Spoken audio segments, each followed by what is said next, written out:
في آخر الشارع بيت صغير مش مميز في شكله، بس اللي كان يعرف البيت كويس كان دايما يلاحظ حاجة غريبة.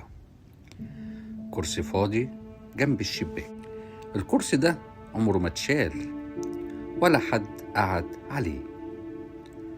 مراد كان ساكن لوحده، راجل بسيط، شعره شاب قبل الأوان، وعينه دايما باين فيها كلام كتير.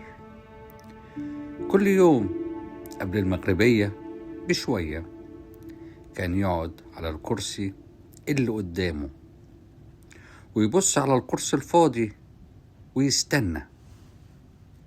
الناس كانت فاكرة إنه بيستنى حد يجيله، لكن الحقيقة هو كان بيستنى الذكريات. من سنين طويلة كانت مراته بتقعد على الكرسي ده، ما كانتش بتتكلم كتير، بس وجودها كفاية يملى البيت بالبهجة والسعادة. لما مرضت قالت له وهي بتبتسم: خلي الكرسي مكانه، يمكن أرجع له وأقعد عليه تاني. رجعت؟ لا، ما رجعتش. بس مراد ما قدرش يشيل الكرسي، مش لأنه ضعيف، لكن لأنه وفي. كان بيشوف الكرسي الفاضي ويفتكر إن في ناس مش بتسيب فراغها بسهولة. في يوم دخل عليه ولد صغير من الجيران، شاف الكرسي وسأله ببراءة: جدو، هو الكرسي ده زعلان؟ ابتسم مراد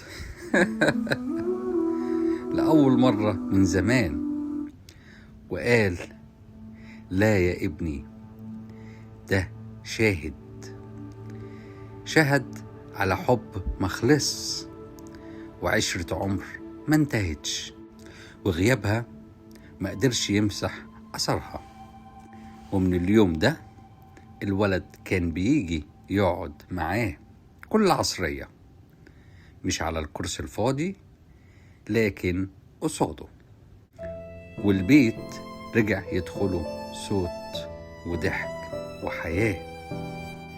مش كل اللي بيمشي بيموت، في ناس بتفضل عايشة في القلب والذكريات.